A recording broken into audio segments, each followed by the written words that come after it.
put my the end like through my small finger and then through my index. And it's really important to keep a right tension. It doesn't have to be too tight. It cannot be too loose because the tension will be off. You're going to create chains as your foundation. So the way to create a chain is you're just going to yarn over once and pull it through the loop that you had there. That's your first chain right there. And you're going to keep going. Just yarn over and pull it through. Yarn over and pull it through. The front of your chain's looking towards you. Yarn over, pull it through.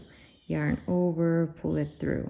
And this is a really good exercise to work on your tension on the yarn and to work on the size of your stitches and try to get everything really smooth and uniform.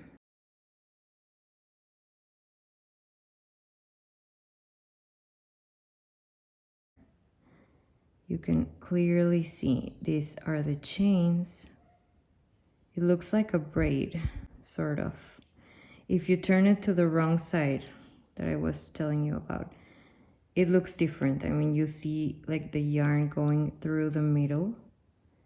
And if the right side, you can see just the braid, which is always important because when you start creating your stitches, it needs to be really like always on the same side. You cannot start here and then turning it and start there because it's going to be really sloppy.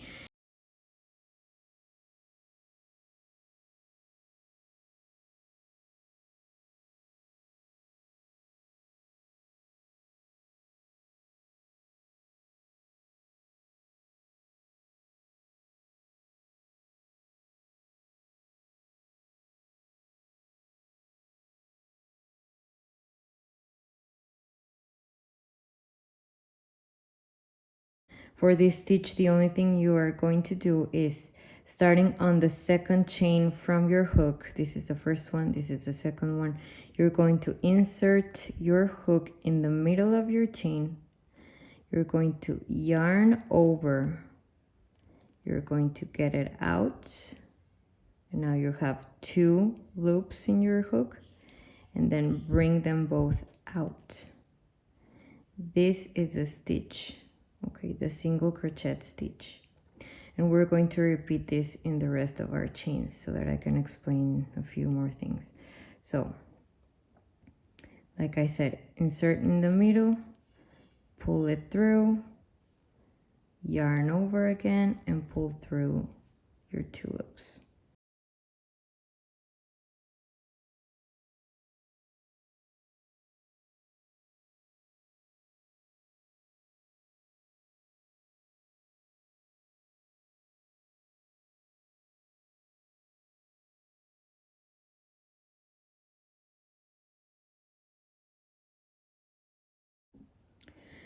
Now we're at the end of our first row. It's completed and I still have my hook there in the last stitch. I'm going to get it out just a bit so that I can show you. This is the way your stitches should look from the top. You should be able to see that braid situation as well here, but it looks different now from this angle because it's obviously taller, but this still looks like a chain. The whole stitch, like your stitch, let's take for example this one. This is the whole stitch, okay? Because I made the mistake at the beginning of sometimes continuing and just taking this part on the second round. Row, sorry. This is another way to do it that creates different textures and different things, but the full stitch is this one. So every time you see, like this is where you need to insert your hook to create the row above this one. Don't do it in the middle and don't do it here. Because whenever you need to do that, it's going to let you know in the pattern. It will say front loop only or back loop only, and that's where you're going to, you know, use this one or use the other one. But when the pattern says single crochet, you're going to insert it here in the middle, okay, the full stitch. In the end of our row, you need to create an extra chain so that you can continue on the other side without reducing your stitches amount. So, okay, here we create just one chain like we did in the beginning. And this is the loop that's going to create the next stitch. So here, and this is a really good tip, you will use a stitch marker. Okay, you're going to just stick it there, and you know that you need to complete all your stitches until this one on the next one, the next row. Okay, so let's try it here. So in the second chain from hook, this is the first one, this is the second one, we start our next row. And as you can see, that's our first stitch and it's marked. And this way you know that when you come back, this is where you need to get so that your stitches continue being the same amount. So the whole stitch is used, as you can see. Okay, so insert the hook, pull the loop, yarn over, and pull the two loops. That's the single crochet. Insert in the middle, take the whole stitch, pull the loop, and pull both loops through.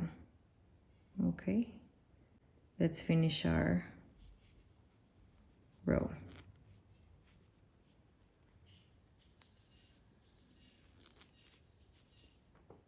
Okay, here, so we're close to the end, and I should have marked, you know, the way that we marked this one here on our first row. I should have done that because that would be clearer. But we're going to go all the way through the end of our previous row stitches. Like if you stop there, if you were to stop there, you would have reduced, instead of 15 stitches, you would have 14, and then you're going to start creating like a triangle, okay? It wouldn't be a square, it would be a triangle. So we cannot reduce our stitches. It's important that you go all the way through the end and you have this, you know, straight edge here. It looks like the size is fine, okay?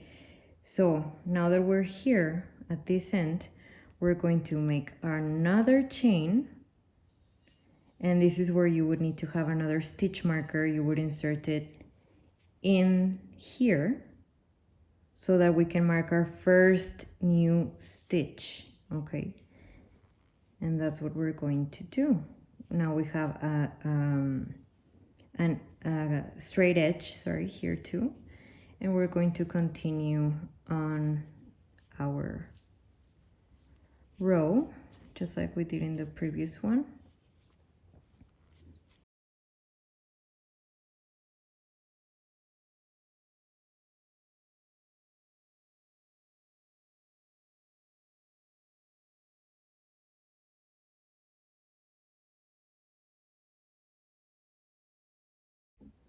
Okay, so we reached our end here, and we're just missing one last stitch. That is the one that we marked with our stitch marker, and it's really helpful that you have two for rows, okay? One here and one here. So now we can just take it off because we know it's the last one, and we're going to do our last stitch here.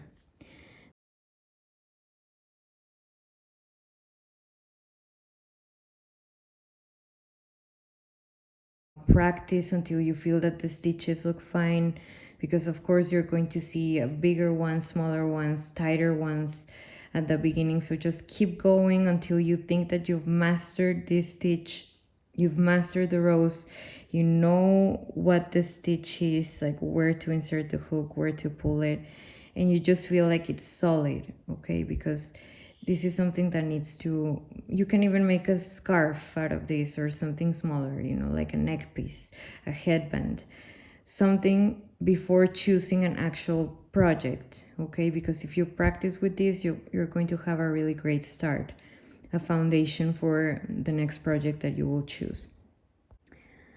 All right, so I continued working a few more rows. The way to count them, because your projects will say keep going, you know, for 30 more rows or things like that.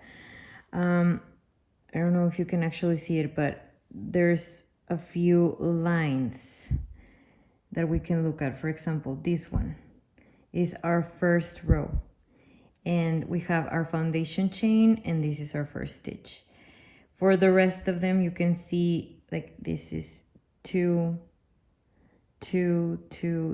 stitches. Okay, and this might be the third one. I don't know. I get confused sometimes too, but you can just go like 1, 2, 3, 4, 5, 6, 7, 8, 9. Okay, so yes, it's 9 rows so far. It looks the same on both sides because we're turning our work, okay? It doesn't have like a right or wrong side here. Here, for some reason, my yarn ball was like, I had cut it for some reason. This is an extra yarn I had.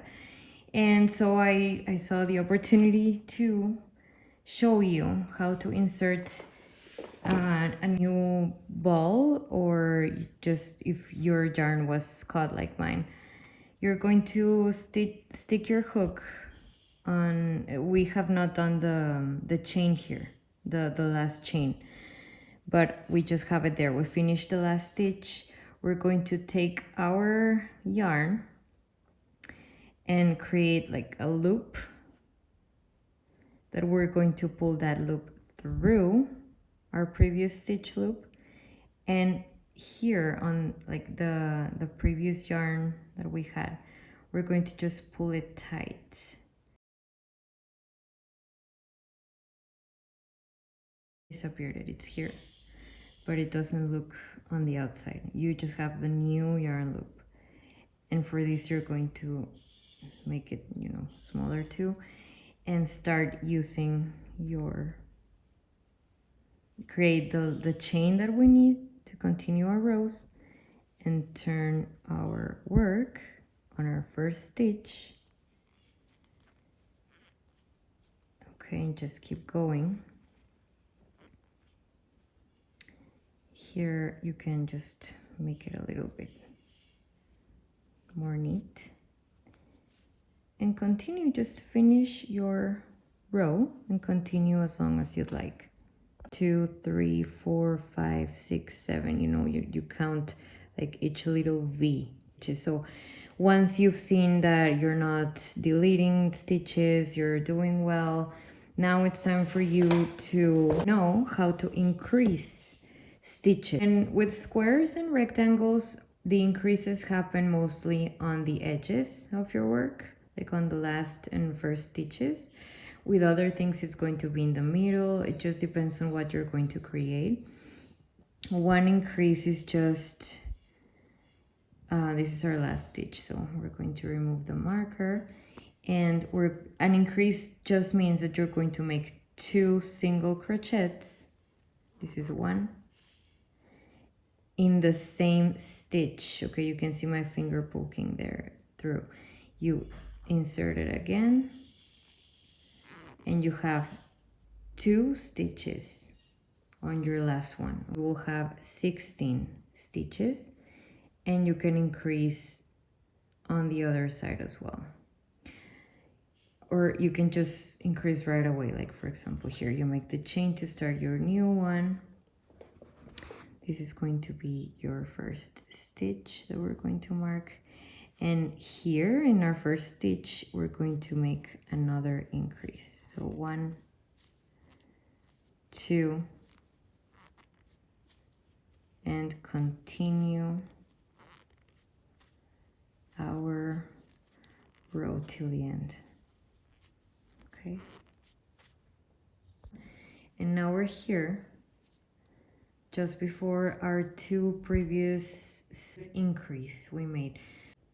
We see a peak there because we first increased 2 stitches at the end and then we increased 2 stitches at the beginning, so that's why you can see that like pointy edge there.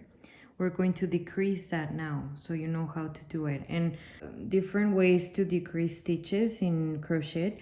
The one that I use for rows is called, the stitch is called a single crochet 2 together.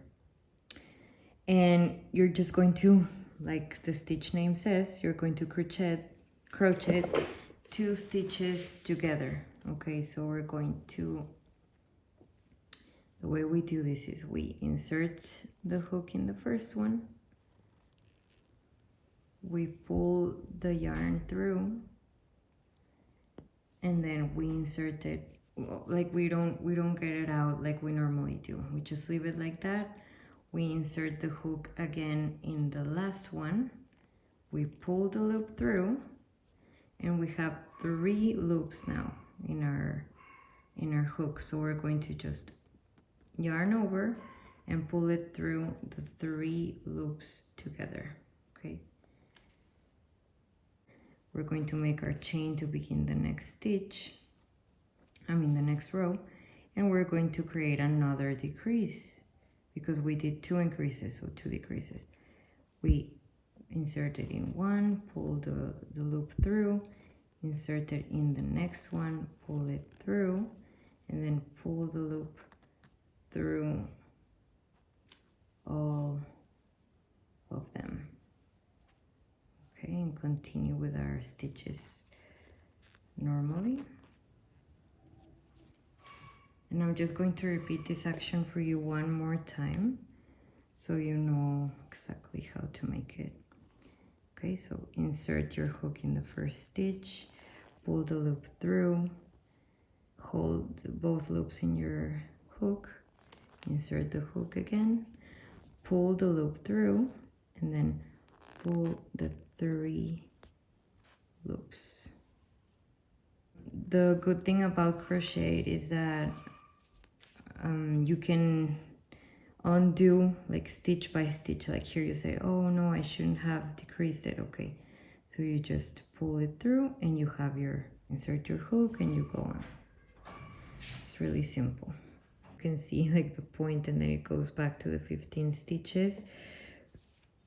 It looks really good, and when you decide that it's time to release your yarn ball from the work, here you don't need to make another chain at the end, just leave it at the last stitch.